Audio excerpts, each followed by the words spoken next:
42살의 나 은서는 지하철 손잡이를 붙잡은 채 심장이 터질 듯 뛰는 것을 느꼈습니다. 코트 안쪽 그 누구도 모르는 비밀 하나가 온몸을 뜨겁게 달구고 있었습니다. 속옷을 입지 않았다는 사실, 그것만으로도 허벅지 사이로 흐르는 묘한 감각이 점점 더 선명해지고 있었습니다. 이건 미친 짓이었습니다. 하지만 멈출 수가 없었습니다. 42년을 모태솔로로 살아온 여자의 절박한 갈망이 오늘 밤 이 비밀스러운 행위로 폭발하고 있었으니까요. 회사에서는 모두가 저를 능력 있는 팀장이라 불렀습니다. 프레젠테이션을 할 때면 회의실 전체를 장악하는 카리스마가 있었고 부하 직원들 앞에서는 누구보다 당당했습니다. 하지만 퇴근길 지하철 안에서 저는 그저 한 명의 외로운 여자에 불과했습니다. 20대에는 일에만 미쳐 살았고 30대에는 오직 승진에만 집중했습니다. 그렇게 어느새 40대가 되었을 때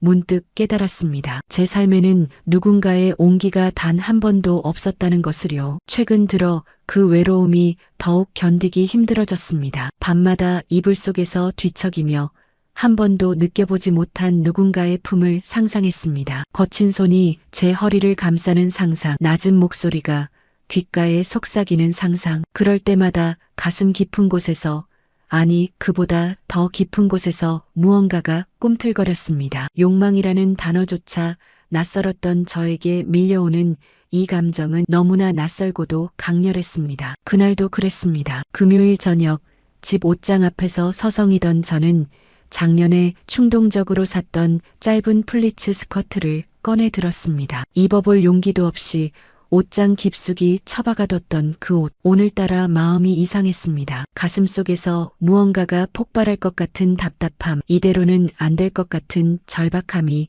저를 짓눌렀습니다. 한 번쯤은 저는 천천히 옷을 갈아입었습니다. 하얀 블라우스에 무릎 위로 한참 올라오는 스커트, 그리고 숨을 깊게 들이마시며 속옷 서랍을 열었다가 다시 닫았습니다. 심장이 미친 듯이 뛰었습니다. 아무도 모를 거예요. 거울 속 제 모습은 낯설었습니다. 평소와 달리 붉게 상기된 얼굴, 떨리는 손. 하지만 동시에 묘한 흥분이 온몸을 타고 흘렀습니다. 긴 코트를 걸쳤습니다. 코트를 입으면 아무도 몰랐습니다. 하지만 저는 알고 있었습니다. 그 사실 하나만으로도 온몸이 저려왔습니다. 부산 서면역으로 향하는 길, 걸음을 옮길 때마다 스커트 천이 허벅지를 스치는 감촉이 생생했습니다. 저녁 바람이 불 때마다 가슴이 철렁했습니다. 누군가 알아챌까봐, 아니 어쩌면 누군가 알아채길 바라면서 퇴근 시간의 지하철은 예상대로 붐볐습니다. 저는 사람들 사이를 비집고 들어갔습니다. 평소엔 앉아서 가는 걸 선호했지만 오늘은 왠지 서 있고 싶었습니다. 손잡이를 잡고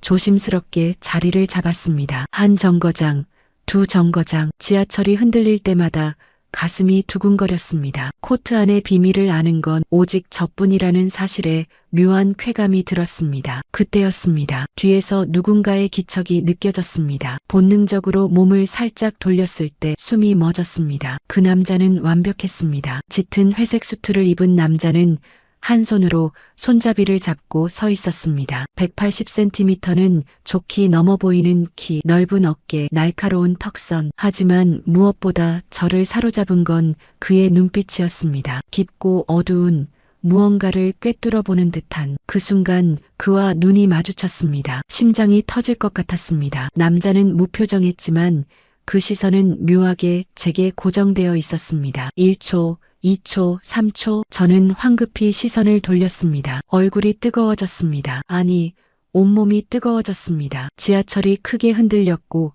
제 몸이 뒤로 쏠렸습니다. 거의 그 남자의 가슴에 부딪힐 뻔했습니다. 간신히 균형을 잡았지만 그 찰나의 순간에 그의 체온과 향수 냄새가 코끝을 스쳤습니다. 우디인 향, 남성적이고 강렬한. 저는 입술을 깨물었습니다. 가슴 깊은 곳에서 무언가가 꿈틀거렸습니다. 아니, 가슴만이 아니었습니다. 몸 전체가 반응하고 있었습니다. 특히 하체에서 느껴지는 묘한 느낌, 긴장과 흥분이 뒤섞인 그 감각에 저는 당황했습니다. 이런 적은 처음이었습니다. 책에서만 읽던, 영화에서만 보던 그런 감정이 실제로 제게 일어나고 있었습니다. 다리가 후들거렸습니다. 그리고 그때 깨달았습니다. 제가 젖고 있다는 것을. 안 돼. 속으로 다급하게 외쳤지만 몸은 제 의지대로 움직이지 않았습니다. 오히려 그 남자가 뒤에 서 있다는 사실이 더욱 저를 자극했습니다. 지하철이 다시 흔들렸습니다. 이번엔 더 크게. 제 몸이 뒤로 쏠렸고 찰나의 순간 그의 몸에 등이 닿았습니다. 단단한 가슴, 그리고 그의 손이 본능적으로 제 허리를 붙잡았습니다. 조심하세요. 낮고 깊은 목소리. 저는 그 목소리에 온몸이 저려지는 걸 느꼈습니다. 남자의 손은 재빨리 떨어졌지만 허리에 남은 그 감촉은 불처럼 타올랐습니다. 죄송합니다. 겨우 목소리를 짜내 대답했지만 떨림을 감추지 못했습니다. 남자는 아무 말도 하지 않았습니다. 하지만 저는 느낄 수 있었습니다. 그의 시선이 여전히 저를 향하고 있다는 것을. 그리고 그 시선이 어디를 보고 있는지도. 저는 제 다리를 의식했습니다. 코트는 허리까지만 잠겨 있었고 그 아래로 짧은 스커트가 드러나 있었습니다. 평소 같으면 신경 쓰지 않았을 길이었지만 오늘은 달랐습니다. 속옷이 없다는 사실이 저를 미치게 만들었습니다. 그리고 제 상태가 점점 더 심해지고 있다는 것도. 허벅지 안쪽으로 무언가가 흐르는 느낌. 저는 황급히 다리를 꼭 오므렸습니다. 하지만 그럴수록 더 자극이 되었습니다. 심장이 미친 듯이 뛰었습니다. 얼굴은 이미 새빨갛고 숨소리조차 거칠어졌습니다. 제발 아무도 눈치채지 말아줘. 하지만 제 기도는 이루어지지 않았습니다. 다음 정거장에서 앞쪽 사람들이 내리면서 공간이 생겼습니다. 저는 재빨리 앞으로 한 발짝 옮기려 했습니다. 그 순간 뒤에서 낮은 신음소리가 들렸습니다. 저는 얼어붙었습니다. 천천히, 아주 천천히 고개를 돌렸습니다. 남자는 여전히 무표정했지만 그의 시선은 아래를 향하고 있었습니다. 자신의 바지를. 제 시선도 따라 내려갔습니다. 그리고 저는 보았습니다. 남자의 검은 수트바지 허벅지 부분에 작은 얼룩이 있는 것을. 순간 모든 것을 깨달았습니다. 아까 지하철이 흔들렸을 때 제 다리가 그의 바지에 스쳤던 것입니다. 그리고 그때 제가 죄송합니다. 거의 울먹이는 목소리로 말했습니다. 창피함과 당황스러움, 그리고 묘한 흥분이 뒤섞여 정신이 하나도 없었습니다. 남자는 여전히 아무 말이 없었습니다. 하지만 그의 눈빛이 변했습니다. 차갑던 눈빛에 무언가 뜨거운 것이 섞여 들어갔습니다. 내릴 때가 됐네요. 남자가 갑자기 말했습니다. 그리고 그의 손이 부드럽게 제 팔꿈치를 잡았습니다. 저도 같은 역인데요. 저는 자신도 모르게 대답했습니다. 사실 제 역은 2 정거장이나 더 남아 있었습니다. 역 밖으로 나왔을 때 이미 어둠이 내려앉아 있었습니다. 남자는 멀리 떨어진 골목으로 저를 이끌었습니다. 사람이 없는 조용한 곳. 저는 따라가면서도 심장이 터질 것 같았습니다. 골목 모퉁이에서 남자가 멈춰섰습니다. 그리고 천천히 저를 향해 돌아섰습니다. 남자는 제 이름을 물었고 저는 은서라고 답했습니다. 그는 자신을 주원이라 소개했습니다. 주원은 저를 똑바로 바라보며 일부러 그런 것이냐고 직설적으로 물었습니다. 그 눈빛에는 비난도 경멸도 없었습니다. 오히려 이해하려는 따뜻함이 담겨 있었습니다. 저는 얼굴이 화끈거렸지만 거짓말을 할 수가 없었습니다. 그저 오늘따라 이상했다고, 저도 모르겠다고 대답했습니다. 그러자 주원은 제가 외로웠는지 물었습니다. 그 한마디에 제 눈가가 뜨거워졌습니다. 어떻게 알았을까요? 제가 평생 숨겨왔던 그 외로움을. 너무 외로웠다고,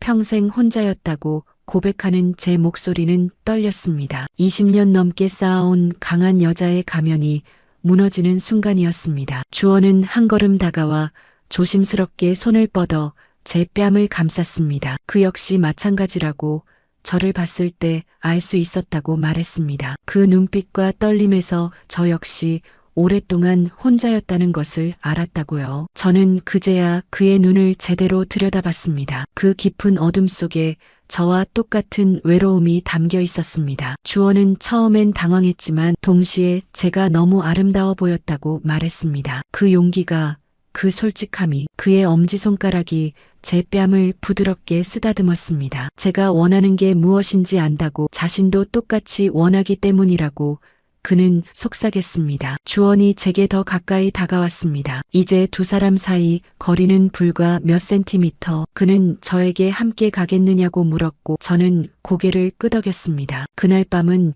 제 인생에서 가장 뜨거운 밤이었습니다. 주원의 집은 여기서 가까운 해운대의 오피스텔이었습니다. 깔끔하고 모던한 인테리어. 하지만 저는 주변을 둘러볼 여유가 없었습니다. 문이 닫히자마자 주원이 저를 벽으로 밀어붙였습니다. 그의 목소리는 거칠게 떨렸습니다. 오랫동안 억눌렀던 욕망이 폭발하는 순간이었습니다. 저는 떨리는 목소리로 처음이라고 고백했습니다. 주원의 눈빛이 흔들렸습니다. 그리고 더욱 부드러워졌습니다. 그 역시 오래되었다고, 아주 오래되었다고 말하며 천천히 제 코트 단추를 풀기 시작했습니다. 하나, 둘, 셋. 코트가 바닥에 떨어졌습니다. 블라우스와 짧은 스커트만 남은 저를 보며 주원은 숨을 깊게 들이마셨습니다. 아름답다는 그의 말에 저는 온몸이 녹아내리는 것 같았습니다. 그의 손이 제 허리를 감쌌습니다. 따뜻하고 단단한 손. 저는 그 감촉에 42년 동안 단 한 번도 느껴보지 못한 감정에 휩싸였습니다. 주원에게 저를 안아달라고 부탁했을 때 그는 대답 대신 저를 꽉 끌어안았습니다. 42년 동안 단 한 번도 느껴보지 못한 남자의 품. 저는 그의 가슴에 얼굴을 묻고 눈물을 흘렸습니다. 주원이 제 머리를 쓰다듬으며 울지 말라고, 이제 더 이상 혼자가 아니라고 말했습니다. 우리 둘 다. 그날 밤 두 사람은 서로의 외로움을 달랬습니다. 천천히, 조심스럽게, 하지만 뜨겁게. 평생 처음 느끼는 감각들이 저를 압도했습니다. 주원의 손길 하나하나, 입맞춤 하나하나가 새로웠습니다. 때로는 부끄러워 눈을 감았고 때로는 그의 눈을 똑바로 바라봤습니다. 그가 제 이름을 부를 때마다 저는 제가 정말 살아있음을 느꼈습니다. 새벽이 되어서야 두 사람은 조용히 서로를 끌어안은 채 잠들었습니다. 그날 이후 제 삶은 완전히 바뀌었습니다. 주원은 45살의 건축가였습니다. 그 역시 일에만 매달리다 어느새 중년이 되어 있었습니다. 한 번의 연애도 제대로 해본 적 없는 그였지만 저와는 모든 것이 자연스러웠습니다. 두 사람은 매일 만났습니다. 퇴근 후에는 함께 저녁을 먹고 주말에는 데이트를 했습니다. 평범한 연인들이 하는 모든 것들. 하지만 40대에 처음 하는 그 모든 경험들이 너무나 소중했습니다. 광안리 해변을 걸으며 손을 잡았고 남포동 골목에서 떡볶이를 먹으며 웃었습니다. 영화를 보고 전시회를 가고 그저 함께 있는 것만으로도 행복했습니다. 그리고 밤이 되면 두 사람은 서로의 체온으로 외로움을 지웠습니다. 처음엔 서툴렀지만 시간이 지날수록 서로의 몸을 이해하게 되었습니다. 어디를 어떻게 만지면 좋아하는지, 어떤 말에 흥분하는지. 평생 단 한 번도 해본 적 없던 사랑한다는 말이 이제는 자연스럽게 나왔습니다. 어느 토요일 오후 주원의 집 침대에 나란히 누워 있었습니다. 저는 그의 가슴에 머리를 기댄 채 말했습니다. 지하철에서 그를 만난 게 운명이었던 것 같다고. 주원도 그날 저를 봤을 때 직감했다고, 바로 이 사람이라고 느꼈다고 대답했습니다. 그의 손이 제 머리카락을 쓰다듬었습니다. 부끄럽지 않냐고 물었습니다. 그때 제가 그랬던 것이. 하지만 주원은 오히려 고맙다고 말했습니다. 제가 그 용기를 내지 않았다면 우리는 영원히 만나지 못했을 거라고. 그러면서 그는 제 턱을 들어 올려 눈을 마주쳤습니다. 저 역시 평생 혼자였다고 했지만 자신도 마찬가지였다고. 45년 동안 누군가와 진정으로 연결된다는 게 뭔지 몰랐다고 고백했습니다. 하지만 이제는 안다고. 제가 그의 삶의 전부라고 말하며 부드럽게 입맞춤했습니다. 제 눈에 눈물이 맺혔습니다. 하지만 슬픈 눈물이 아니었습니다. 너무 행복해서 흘리는 눈물이었습니다. 저 역시 그가 전부라고 말했고 두 사람은 다시 서로를 끌어안았습니다. 그리고 다시 한번 서로의 사랑을 확인했습니다. 시간은 빠르게 흘렀습니다. 계절이 바뀌고 또 바뀌었습니다. 주원과 저는 6개월 후 결혼했습니다. 주변 사람들은 놀랐습니다. 40대 중반에 갑자기 결혼한다니. 하지만 두 사람은 개의치 않았습니다. 늦었다고 생각할 때가 가장 빠른 때라는 말처럼 저희는 지금이 바로 그때라고 믿었습니다. 회사 동료들은 제가 달라졌다고 말했습니다. 표정이 부드러워졌고 미소가 잦아졌다고요. 프레젠테이션을 할 때도 여전히 카리스마가 있었지만 예전처럼 날카롭지는 않았습니다. 사랑받는 사람의 여유가 생긴 것이었습니다. 결혼 후 1년이 지난 어느 금요일 저녁 저는 혼자 지하철을 탔습니다. 주원은 오늘 야근이었습니다. 손잡이를 잡고 서서 1년 전 그날을 떠올렸습니다. 외로움에 미쳐 무모한 선택을 했던 그날, 그리고 운명처럼 주원을 만났던 그날, 익숙한 목소리에 고개를 돌리자 주원이 서 있었습니다. 야근한다며 놀라자 그는 일찍 끝났다고, 같이 가려고 왔다고 환하게 웃었습니다. 1년 전 그 무표정했던 얼굴은 이제 늘 미소를 띠고 있었습니다. 저도 나올 걸 그랬다며 투정을 부리자 주원이 웃으며 제 손을 잡았습니다. 두 사람은 손을 맞잡고 서 있었습니다. 지하철이 흔들릴 때마다 서로에게 기댔습니다. 주원이 사랑한다고 속삭였고 저도 사랑한다고 답했습니다. 42년 평생 몰랐던 사랑을 알게 해준 사람, 외로움의 끝에서 만난 운명, 은서와 주원의 사랑은 이제 막 시작이었습니다. 지하철 안에서 손을 맞잡은 두 사람은 창밖을 바라봤습니다. 어둠 속을 달리는 지하철이었지만 두 사람의 얼굴에는 밝은 미소가 가득했습니다. 집으로 가는 길, 저는 문득 생각했습니다. 만약 그날 용기를 내지 않았다면 어땠을까? 만약 그 지하철을 타지 않았다면, 만약 주원과 눈이 마주치지 않았다면 아마 저는 지금도 혼자였을 것입니다. 외로움에 짓눌려 살아가는 42살의 여자로. 하지만 저는 용기를 냈고 운명을 만났습니다. 그리고 지금 제 옆에는 저를 사랑하는 사람이 있습니다. 늦은 나이에 찾은 사랑이었지만 그래서 더 소중했습니다. 젊은 날의 열정적인 사랑과는 달랐지만 깊고 진실했습니다. 현관문을 열고 집에 들어섰습니다. 우리의 집, 두 사람이 함께 만들어가는 보금자리. 주원이 제 코트를 벗겨주고